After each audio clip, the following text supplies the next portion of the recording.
पहली बार हनुमान जी जब लंका गए तो किए थे ये 9 कार्य। रामायण की बात हो और हनुमान जी का जिक्र ना हो, ऐसा तो हो ही नहीं सकता। हनुमान जी रामायण के वो पात्र हैं जिन्होंने भक्ति की एक नई परिभाषा समस्त संसार के समक्ष रखी। बिना हनुमान जी के ये धार्मिक कथा कभी पूरी हो ही नहीं सकती थी। हम सभी जानते हैं कि जब प्रभु श्री राम के कहने पर हनुमान जी को सीता माता को अंगूठी देने के लिए लंका जाने का आदेश दिया, तब जामवंत जी ने हनुमान जी को उनकी शक्ति का स्मरण करवाया था और उन्हें लंका के लिए रवाना किया था। वहां पहुंचने पर हनुमान जी ने अपनी शक्ति का कमाल दिखाते हुए कई ऐसे कार्य किए जिसने पूरी लंका को हिलाकर रख दिया। ये तो हर कोई जानता है कि हनुमान जी ने रावण की सोने की लंका को जला दिया था, लेकिन इसके अलावा भी उन्होंने कई ऐसे कार्य किए जिसके बारे में जानकारी केवल कुछ लोगों तक ही सीमित है। आज का हमारा विषय उन्हीं कार्यों से संबंधित है। स्वागत है आपका आस्तिक स्पिरिचुअल सीक्रेट्स में। आगे बढ़ने से पहले वीडियो को अभी लाइक कर लीजिए। लंका के पथ पर आगे बढ़ते हुए हनुमान जी जानते थे कि उन्हें कई परेशानियों का सामना करना पड़ सकता है, और हुआ भी कुछ ऐसा ही। समुद्र पार करते हुए सबसे पहले उनका सामना सुरसा नाम की नाग माता से हुआ। राक्षसी के रूप में मौजूद सुरसा ने हनुमान जी के पथ पर समस्याएं खड़ी करना शुरू कर दी। उन्होंने हनुमान जी को चेतावनी दी कि अगर वह नहीं रुके तो वे उन्हें खा जाएंगी। इस पर हनुमान जी ने उत्तर देते हुए कहा कि वे ऐसा करके देख लें। जैसे ही सुरसा ने हनुमान जी को निगलने के लिए अपने मुंह को फैलाया, तभी हनुमान जी ने अपने शरीर के आकार को इतना बड़ा कर लिया कि राक्षसी उन्हें निगलने के लिए अपना मुंह बड़ा करने लगी।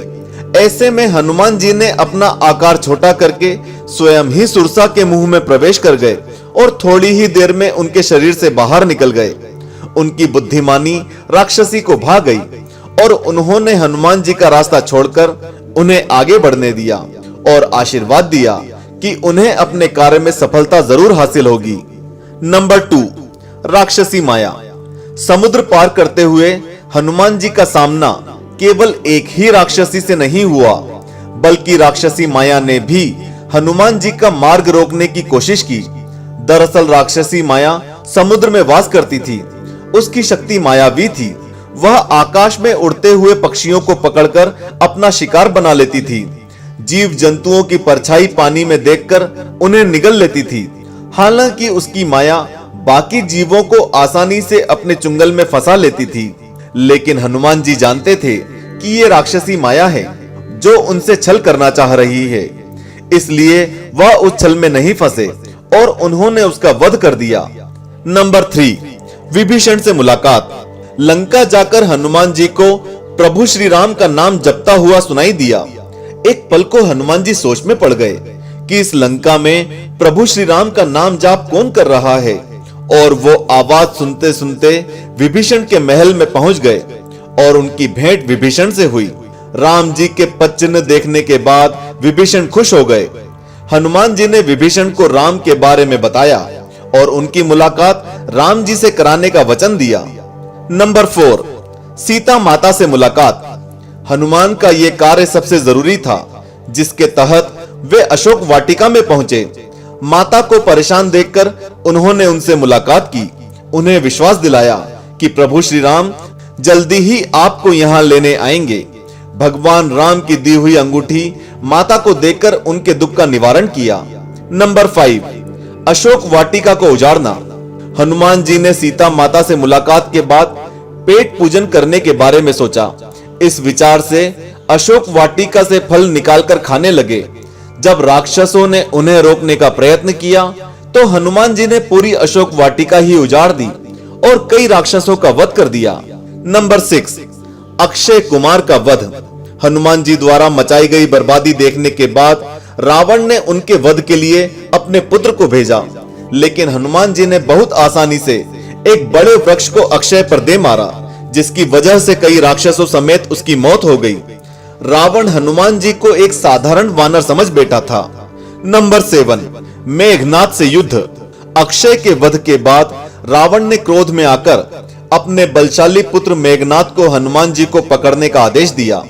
मेघनाद जान चुके थे कि ये कोई मामूली वानर नहीं है। ऐसे में हनुमान जी को पकड़ने के लिए उन्होंने ब्रह्मास्त्र का प्रयोग किया। इस शस्त्र का मान रखने के लिए हनुमान जी मूर्छित होकर गिर पड़े, जिसके बाद मेघनाद हनुमान जी को बंधक बनाकर रावण की सभा में ले गए। वहां रावण को क्रोधित होता देखकर हनुमान जी ने उन्हें राम की शरण में जाने की शिक्षा दी, लेकिन अपने अहंकार में चूर रावण कहां हनुमान जी के असली स्वरूप को समझने वाला था। नंबर 8, लंका दहन। हनुमान जी के मुख से राम नाम का जाप सुनकर रावण अपने क्रोध पर काबू नहीं रख पाया और उसने आदेश दिया कि हनुमान जी की पूंछ पर आग लगा दी जाए ताकि वह बिना पूंछ के वानर बन जाए। लेकिन रावण को उसका यह विचार भारी पड़ गया। जैसे ही रावण ने हनुमान जी की पूंछ में आग लगाई, वह आकार में बेहद छोटे हो गए। ऐसे में जंजीरों से निकलकर उन्होंने दोबारा विशाल रूप धारण किया और रावण की सोने की लंका को आग लगा दी। उनके इस विनाश को देखकर लंका वासी भयभीत हो गए। नंबर 9, राम को सीता की खबर देना। लंका में आग लगाने के बाद हनुमान जी वापस सीता जी के पास गए। उनकी चूड़ामणि निशानी लेने के बाद वे वापस समुद्र पार करके राम जी के समक्ष पहुंचे और सीता मां के सुरक्षित होने की खबर उन्हें सुनाई। इसके साथ ही उन्होंने सीता मां की चूड़ामणि भी राम जी को दे दी। उन्होंने सीता मां की पूरी जानकारी राम जी को कह सुनाई, जिसे सुनकर राम जी की आंखों से आंसू आ गए और उन्होंने हनुमान जी को गले से लगा लिया। तो ये थे हनुमान जी के लंका में किए गए कुछ ऐसे कार्य जो आज भी याद किए जाते हैं। रामायण में हनुमान जी का विशेष महत्व है। उनके जैसा भक्त ना आज तक हुआ है और ना कभी हो सकता है। आज के लिए इस वीडियो में इतना ही। बोलो बजरंग बली की जय। वीडियो को अभी लाइक कर लीजिए। जय श्री राम।